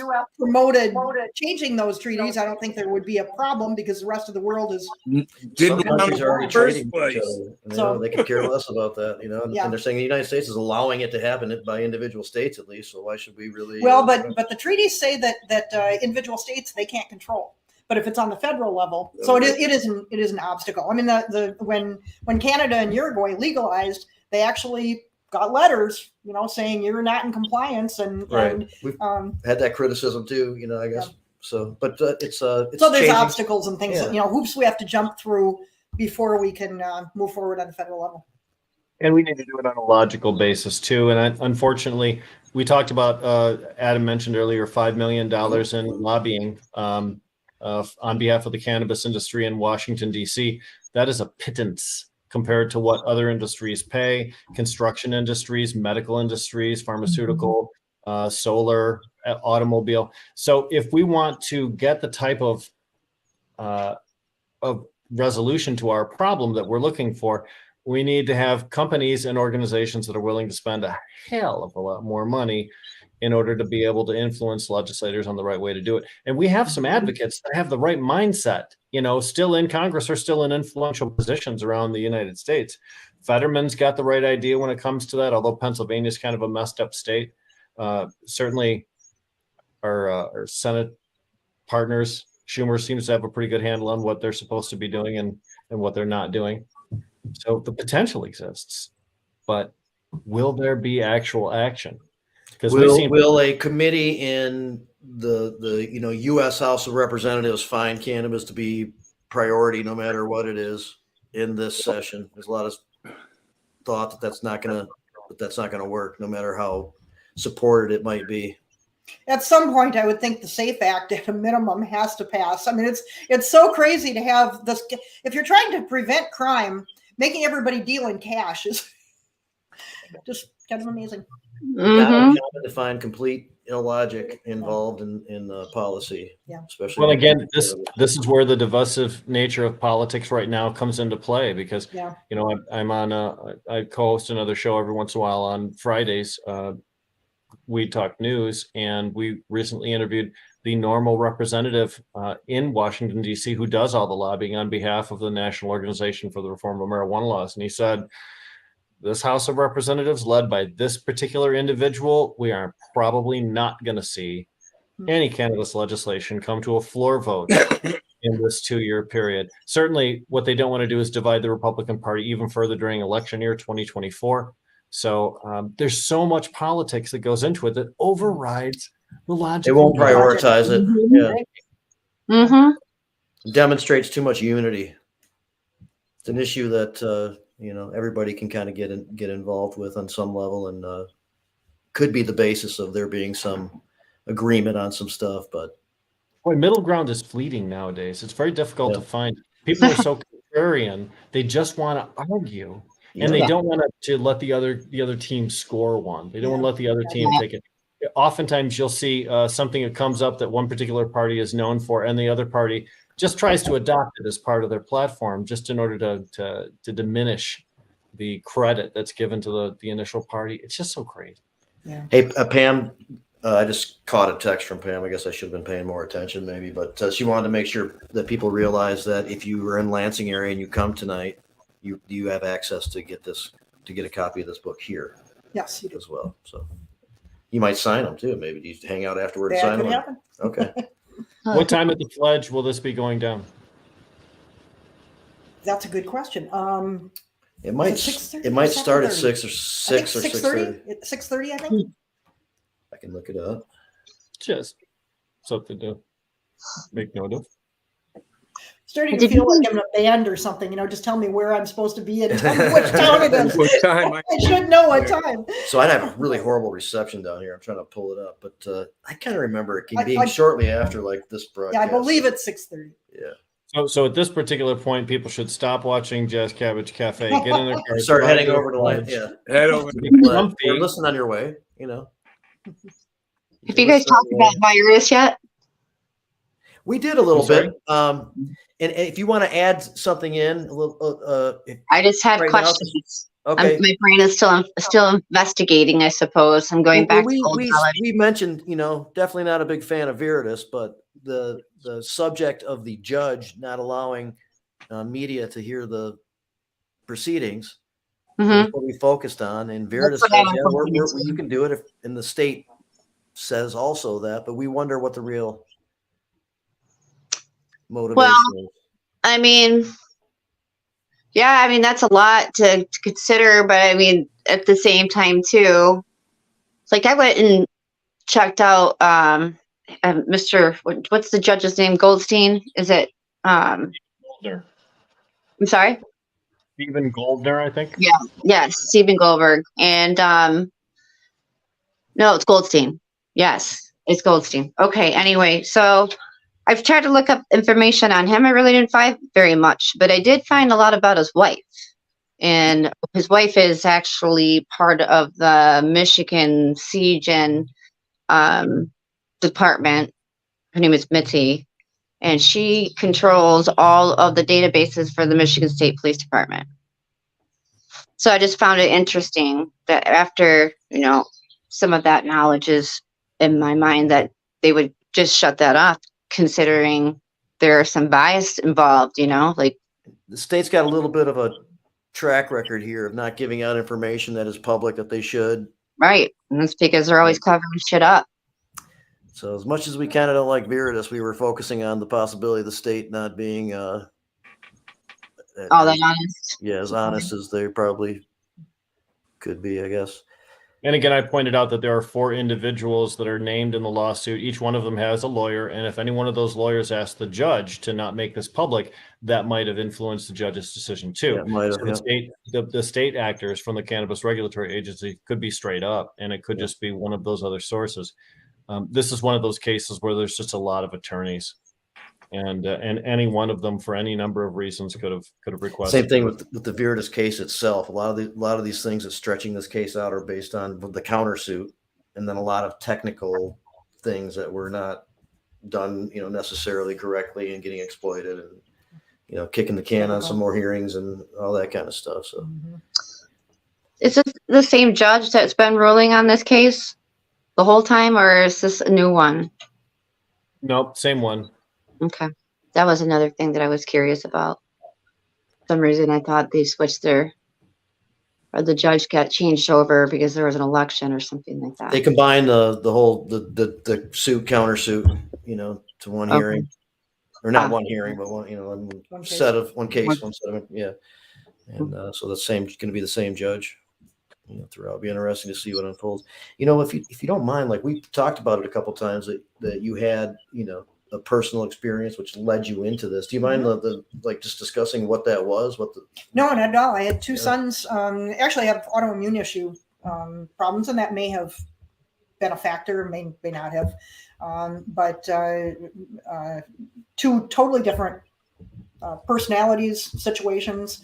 One's criminal issues were before he was age 21, so that solved all kinds of issues as far as expungement and all of that. And he actually was successful with 12 steps. Although it wasn't it was 28 days and then an extensive aftercare and then a university program. And, so yes, it worked. It's not practical for most families to go through that. But anyway, that was one scenario. The other son was older than 21, ended up with a felony. And ultimately, he was on probation. He had a severe addiction issue at the time, and he was on probation. We found an addiction psychiatrist near to us, but across the border. And they basically told us that we could not get help for him. We had, certain choices. And so I decided that it didn't matter. So we basically took him out of state, and, we could have personally been prosecuted for that, and we were risking him being prosecuted. Ultimately, when it was successful, they didn't push it. But that was one of the reasons. And there's just a whole lot of scenarios that we went through with him that were just absolutely crazy. But that was kind of the trigger where no family should have to go against what the legal system is telling them to get medical care for their child. So that was where I kind of drew the line and said, I need to speak out and I need to really figure out what's going on here. But both of them, by the way, are doing very well and succeeded. But if I hadn't had the background that I had and wasn't as ornery as I am when it comes to seeing injustices, we could have lost them. And in most families don't have the background and the the ability to do that. And so I found myself in a unique position where I kind of felt like I had a responsibility to share the information and to help other families. That's awesome. It's really cool. I'm glad that everything Here worked we are out. now. This is what you're doing. The book is the basis of that, and now Yep, that's true. yeah. So Yep, I'm originally from Flint, Michigan, and I graduated high school in 1997. And yeah. And then, early 90s, Youngster. a lot of people in the 90s that are my age now were prescribed a lot of opioids at very young ages, lots of them. Like I went to a school that had a lot of pretty well-to-do kids. And it was significant because there were not any opportunities or any type of weaning programs once these kids just turned 18 and then they weren't on their parents' insurance anymore. So being where I'm from, getting street drugs just as easy. So, heroin's actually was cheaper than trying to buy 1,000 Vicodin or whatever. So the real gateway drug, yeah. Yeah. And so I can probably say, I think I went into, I don't want to keep score, but it just seems to be such a astronomical number and a pattern. And probably about 28 people I've known so far in my life has overdosed from opioids. And so I have met quite a few people who have been trying to find ways to become sober and not go through the systems. And most of them, in a way, will either use cannabis, especially if there's a smoker, nicotine and everything that's with it. Also, you have to cut those cravings out too, I suppose. But they want to come clean and they use mushrooms or they'll use cannabis to help those ailments. And I've seen more people come out of addiction in that situation than I have in a lot of other programs. Not that I don't think other programs are doing aren't doing well. I've just seen it from my perspective, my personal situation, where there's some people that just don't come out and talk to anybody. They just handle it in that particular way and put themselves in the hands of somebody that will basically guide them through it and in a comfortable way, especially changing your mindset and all that. So Well, a and lot of studies it also show that the vast majority of people will age out of addiction if they're left alone. But if you add all of this trauma and isolation and all of the things that criminal records will create, it makes it much more difficult for them to age out. And I mean, that's not minimizing the importance of dealing with it, because it's very dangerous, but about the time that the frontal cortex is starting to totally mature, it is a natural progression. Another example of misfiring in response to the issue. Yes. Right. Of them. Yeah. Yeah. So there's definitely something that I've been involved in a couple different things in Flint. As far as like making sure that people are in homes, a lot of women's shelters at the YWCA, making sure that women have shelter after coming out of drug abuse and whatnot. And it's been an experience, but it just seems to be something like you said before too, is when you can see that people are living in injustice, it's kind of hard to walk away from it after so much. So. Well, housing can be a real problem, particularly with a felony. The rental market is not there. There's barriers on federal housing, and another way that there are barriers for people having good relationships with friends and family. A lot of this really makes it more difficult for them to do that. Right. A lot of people end up in the sober housing market, and there are places for that, but a lot of them don't allow any of the medications. So criminal justice can create a lot of homelessness, and then it's a downward spiral. And what happens first, the addiction or the homelessness? They go hand in hand. That's too bad.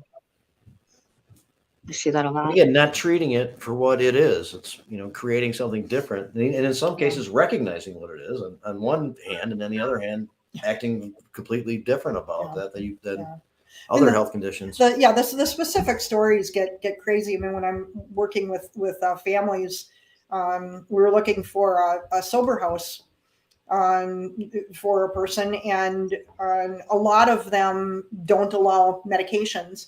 And so I called around, and the owner of a particular sober house said, yes, we embrace evidence-based. You have to watch evidence-based because everybody's evidence-based now, but you have to ask, what does that mean? But we went to the sober house and had an interview with the house manager, and the person that was considering living there had been working with an addiction psychiatrist and a highly rated psychologist, and had some other medical issues, and was in a good place, using these medications. Without asking any questions whatsoever, this house manager said, well, the first thing you do is you get off those medications.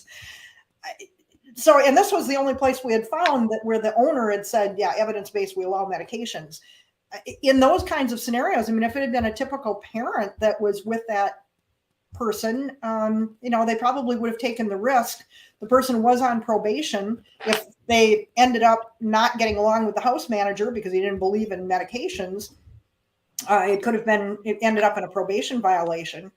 So when you drill down on these things, I mean, it's just horrendous, the lack of choice and the ways that people end up back behind bars or losing jobs, and just all of those kinds of things. It's very sad. It is. Yeah, our system is set up to ignore people who have mental health issues too, and oftentimes untreated mental health issues can lead to substance abuse, self-medication. Absolutely. In the United States of America, we used to have big hospitals. We used to have lots of places where people could go, and we had trained professionals that would help to deal with them. And even though sometimes they may not have behaved the way we wanted them to in the past, those were useful institutions. And now our cost too much money. Yep. Yeah. And and there were also some abuses with those institutions, but Right. but because of that, instead of replacing it with something, they just closed them. Or fixing the problem. Yeah, all of that, the history on how all of that happened and how that ended up with that population behind bars, it is again, in the book, a lot of the history is there. Because I think if we understand the history, it makes it easier for people to understand that the status quo is not rational, and it hasn't really been this way for, I mean, when you look at the big picture, it hasn't been this way for all that long. So I think knowing the history really is important. I'm happy that you're talking about that. Time when the prison industrial complex was making demands of the governments in various states and the federal government, fill an occupancy rate of this much. This is what we need from you. This is financially what we need to do. And unfortunately, the mentally ill are a group of people who are very subject to criminal behavior. And sometimes if there's no other place to send someone, judges may feel like sending them to prison is the place where they're going to get the most attention and the most treatment for their issue. And I think most of us would understand that going to prison when you have a mental health issue is probably just going to exacerbate that problem. No doubt. And certainly there's no funding for facilities inside there or treatment programs. Adam knows. Look at the amount of Seroquel that's given out in the prisons. Look at the amount of drugs that are given out in the prisons to calm people down and keep them just medicated. It's just a place to store crazy people. Right, a place to store crazy people. What a fucking quote. I mean, I was there. I was gonna say he lived it, so I knew the difference between dangerous people and crazy people.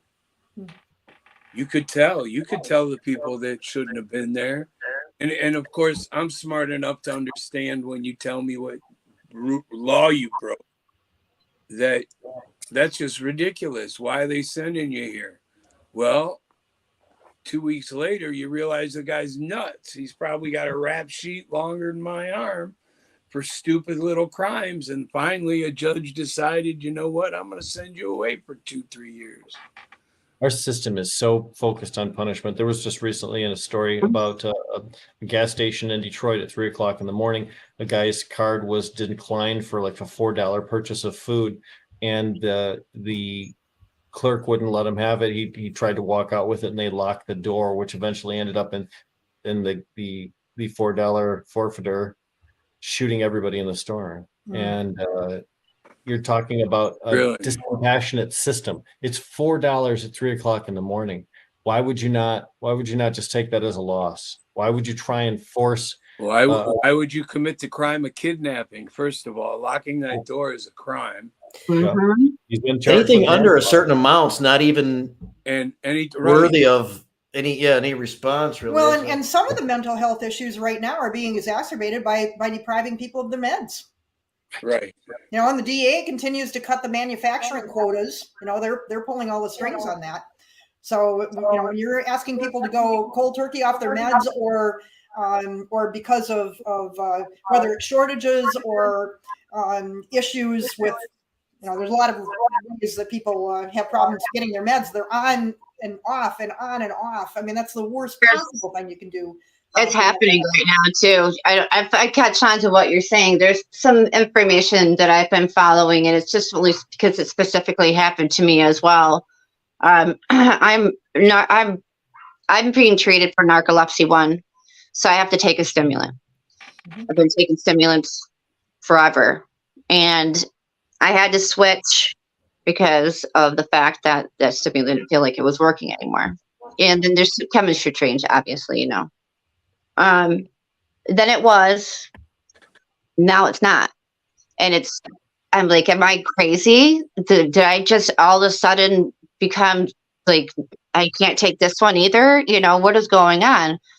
Then I'm looking it up, and I'm seeing that there's a lot of different people who are not just on Vyvanse or whatnot. It's Xanax, it's oxycodone. It's just, there's a lot of different ones that are under investigation right now because the lack of medicine or the filler or whatever they're using now in these particular drugs. And there's only 3 manufacturers or so many of those too as well. So they're selling at full price, but they're not putting the actual medicine in them, basically, is what it's turning out to be. So who knows? A lot of messed up responses to this issue that aren't, you know, maybe well intended, like we're saying, but right. So Nikki says they've allowed mental health become an excuse. Come on, you guys. So here's the kind of one of the problems we were talking about, is how the perspective of this, what is another health condition in a list of health conditions that people have, gets treated differently, because a lot of things get assumed because it doesn't have a direct physical ailment kind of nature, and it manifests itself in different ways and allows for wacky behavior because you're talking about your brain, essentially being affected. And But if that's the standard, then we should be locking Alzheimer's patients up. If we're going to select a medical issue that's irritating, and that's not the case, and it is treatable. But it's not viewed as that same type of medical condition from the beginning, and that's the problem. It's viewed a lot as that choice that somebody can make, and there are some periods of time where people might be strong enough to be a little bit aware and make a choice to stay away from some behaviors. But it's real easy, and that's why there's a rampant problem to slip into it, no matter how strong your will is or your knowledge base or whatever, to slip into a dependency. Well, and particularly when you're under a lot of stress, anxiety, man, it's not the old adage, I've had a rough week and I'm going to go out and have some beers on a Friday night. I mean, we all of us, in one way or the other, whether it's caffeine or tobacco or alcohol or cannabis or anything else, I mean, all of us use drugs, and a lot of times it's based on anxiety and let's let loose. Alcohol and tobacco, we accepted those. Let's accept these other ones in the same way. We have a blueprint. Be careful about them, but we accept them. Well, and there's also the perception that proposing legalization is saying everybody should be able to, everybody should use. Whiskey is legal. I don't want my grandchildren, who are little, drinking it, but that doesn't mean that it shouldn't be legal and regulated. Right. Because if someone wants to use, they're going to find it anyway. It's just a question of whether you want them buying it from the cartel or from a regulated market. I mean, it's not saying everybody should be using it. I don't know if too many people out there who aren't using heroin that if we legalized it would run out and use heroin. Correct. But it should be a low level thing. It shouldn't be their main focus, and especially with no victims. I mean, it's a personal scenario. And sugar is a huge addictive thing. It's probably one of the worst things that's available out there. So your Slurpee addiction is the first thing most people are addicted to. Yeah. Well, and there's the invisible addictions, like we talk about sugar addiction and certain food-based addictions too. Those are real, and those are perpetrated upon us, similar to the introduction of nicotine into tobacco products in order to addict the user. Some of these were completely avoidable in our society. So there are some things, and Nikki continues to point out, and she's right to do so, that we shouldn't allow mental health reasons to be an excuse why we let drug users or drug abusers off the hook. But the fact is, it is true that oftentimes that's the ladder that they climb in order to get there, or that mental health challenge and the failure to get treatment is one of the reasons why they seek this alternative reality. So, which causes more problems than in suit. Yeah. For me, it's really not a matter of whether we're letting them off the hook or not. It's does what we're doing work? And it clearly doesn't. I mean, I did the numbers recently on when you look at the overdose rate, and that's not even looking at the number of people behind bars and who are whose lives have been ruined. But look at how much the world changed with the Twin Towers coming down. Right. The equivalent of our overdose rates as of 2022 is the Twin Towers coming down every 10 days. So it's about time we start looking at this, and it's not a matter of whether we're letting somebody off the hook at all. It's a matter of what changes the numbers of deaths. Exactly. The numbers of deaths and just the overall the overall issues that are result from overdoses or death. And I think we are reaching a tipping point here where everybody is starting to realize. But even I was shocked when I did those numbers. Well, it's so rampant in some respects. Talking about opiate abuse, that Harm Reduction Michigan spends a lot of time getting distribution boxes to areas that need it on a regular basis. That means that the behavior is going on, Right. to such a degree that public, access is needed. Yeah. Well, and at least Michigan allows fentanyl test strips. Those are illegal in a lot of states yet. Well, Crazy. With the backwards ass concept that it might promote drug use if you can figure out a way to filter it, or Apparently, or that people who use drugs aren't worth saving. I don't know or which it is. or whatever. That's what a lot of people actually think. That's unfortunate. That's what a lot of people think. We heard that when we worked with Pam to get the boxes at a couple of our dispensaries. We're going to work on a couple more too, but when we first put them in, there was some criticism, like you're just essentially saying it's okay because you can just easily save yourself if you go too far, or some ridiculous stuff like that. But and that's oftentimes people believe that there's a genetic source of addiction, and that if we allow all the addicts to just die out, then as a human race that we would purge ourselves from this somehow. And that's just fantasy. And I'm not even well, the sure numbers certainly don't substantiate that. Pardon? The numbers certainly don't substantiate that. I know. Yeah. But when you look at conservative states, when you look at the reasons people have for some of the hard thoughts that they have, some of those reasons are really bizarre. If you look at some of the justifications for slavery that they used during that time, they're they're nonsensical. They were completely fabricated. But at the time, again, somebody believe they seemed pretty seductive. Somebody was enriched by that process, and so that's another instance when you can go, that doesn't make any sense, and you look back to see what the motivation was. Exactly.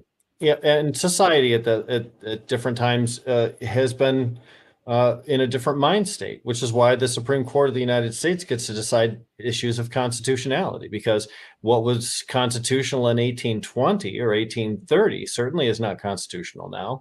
And, at one point, the Constitution didn't give women the right to vote. We've certainly changed that as well. So we have an ever evolving idea of what our constitutional rights are. And when we finally say things like your personal body is your own temple, and it is a constitutional right for you to do what you wish with it, and that if you seek help, we will provide you for that help. When we reach that plateau, I think we're really going to be in a much better shape. Here, Brian imparts the resolving bit of wisdom for everybody. My favorite character. A lot of people believe a lot of things. Yep. That's true, which is also why we let the court system sort some of these things out, like issues of constitutionality, because otherwise you would have so many different opinions about what was correct that nobody would be on the same page. Nikki gives a glimpse into the industry side of the drug process. Right. That's a new thing now. When you get prescribed a opiate for the first time, it's not uncommon for someone get Narcan with it to offer you Narcan with it, since it'll be in the house. Yeah, and one of the things to do now, get your scripts for Narcan, because it will be over the counter, but then it won't be covered by insurance. Right. Because that makes sense too. I read recently there's a new anti-addiction nasal spray, which would be more advantageous for applying. I'm not sure how the response time would be or its effectiveness, but it does seem as if we're still trying to improve the medical technique of saving lives, which I think is an encouraging statement. Yeah. And people like what Pam's doing. A little shout out from South Africa. That's cool. I like to hear from people around the world or other states are checking in on what's going on in Michigan. I can remember when drug testers started showing up at the raves back in the 80s and 90s. And all of a sudden people were testing their Dance Safe does that now in Michigan. Yep. Yeah. But there were like people that would set up a table, and what a concept, I thought. And I also didn't see it as encouraging anybody to do anything they wouldn't do, because they were going to do it anyways. This was. Well, it's kind of the same concept of the parent whose child goes out and you tell them don't drink, but if you find yourself in a difficult situation, even if you're drinking, call us, we'll come pick you up. Right. You put harm reduction before. No questions asked. Yeah, if it's making you safe, it'll be okay. We'll work. Exactly. Yeah. And I think that parents are used to that concept, but somehow the the harm reduction for other Well, substances is harder to swallow. I Straight guess. to abstinence, like you But said. Yeah, again- something that's not reasonable. Yeah. Yeah. we talk about how these things don't make sense. We're talking about saving a life here. You can take a baby in a basket and leave it at the firehouse, but you can't walk in and get help for your addiction. Mhm. It's just not. It's not necessarily possible everywhere. Yeah, think of what it would mean if we were open and the stigma and the punitive aspect was gone, where people could actually step up and say, "I need some help," Yeah, and it would change the world. Well, it has in Portugal. I mean, the numbers there are just fascinating. And there, once they decriminalized, I mean, they've had liberal and conservative leadership there, and everyone is left alone because it's working so incredibly well. We have like small examples of in United States and other countries of like needle exchange programs, Yeah. or like harm reduction efforts helping out. I saw harm reduction in Vancouver for the first time when I went to visit Emery, and right across from his place was a shooting zone, is all you could call it. It was a place to go shoot up. It was clean. They'd give you clean needles, and it was one of the first in the area. Mm-hmm. And then they came to this country, but that was probably 30 years ago. I saw that. Heavily criticized, but when there's not things being passed around by dirty needles, when somebody knows exactly what they are actually using and not taking a guess at it. Yeah, you want it public restrooms, or do you want Right. a place that's monitored? Well, and it's deeper than that. It keeps the needles out of your parks. It keeps these people in one area. Opportunity for education and for help. Right. Yeah. You want to get clean, there's always someone there willing to get you clean. I used to, me and my friends were hooked up with some people that were involved in the Ibogaine movement. And I used to meet guys in a bar, and I'd tell them, man, $1,200, I can get your kid clean. I can put them on an airplane, send them out, get them clean. Yeah, make sure it's in your system so you're using it and not selling it on the street or something, right? That's something that they do. Hey, so as we're kind of winding down a little bit on the show, I just want to make sure you have an opportunity to bring up anything you didn't yet, or to get some more information in on whatever you find to be pertinent, and just make sure the space is available for. Yeah, I think anyone interested in a lot of the information that we talked about tonight, along with citations, it's in the book. And on the website War on Us, you can also ask for a sample chapter and download some other things. If you download something, we don't send very much out, but if there are updates, we'll let you know. And for parents, there's a lot of information that, because there's not a lot of good sources of information for parents, and so we do a lot of work in that area. So. Thanks for your interest, everybody. This topic is kind of close to my heart. Yeah, and is it safe to say that when people get the book, we talked about a lot of stuff here, but you get the details of how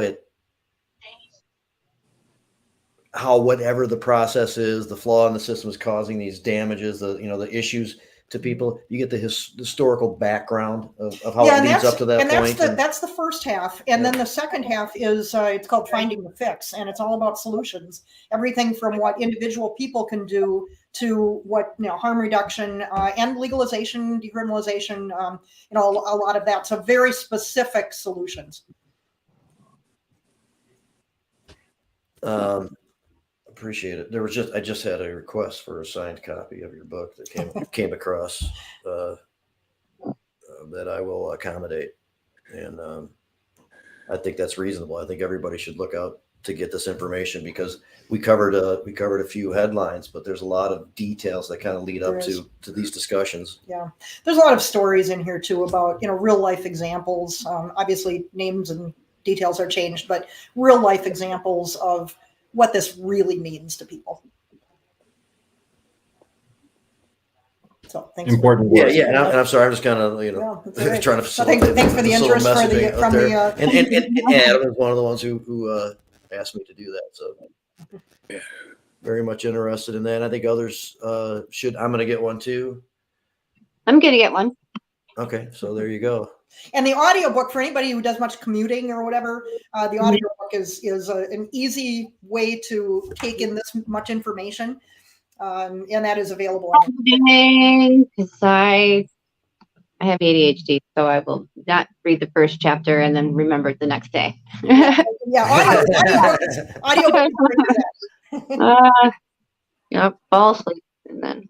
But I am really interested. It's important that we start following around all this information and getting as much knowledge as possible.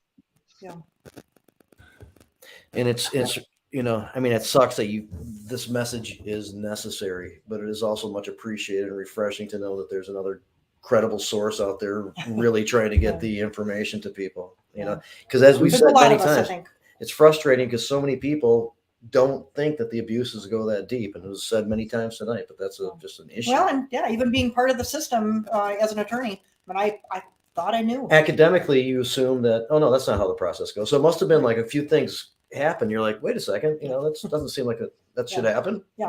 You're supposed to have some pretty rights in shocking here. when you actually see the impact. Anything else?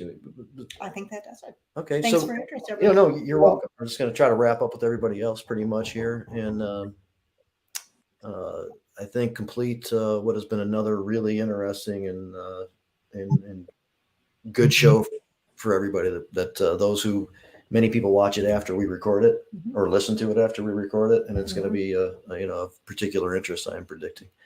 Trish, anything else you want to add or include before we move on? This is the first time my phone ever rang during this podcast. It's the weirdest thing. Sorry. I just was like, what the hell? I didn't know if you could hear it. It was really, well, anyway. Nope. You'll just, the Weedsters are going to be at Heidi in the Clouds. I think that's not next weekend. We're going to bring out a lot of information. We have quite a few meetings set up in the next 2 weeks to go talk to the legislators. And there is plans for another event at the Capitol starting. So we'll talk about that more too. I got a call today on that. And dangle the carrot, Yeah, a few things going on. I think they'll probably be separated by approach and strategy and dates and things like that, but all very cool and necessary ultimately. And we'll have more to talk about in the next couple of weeks. 100%.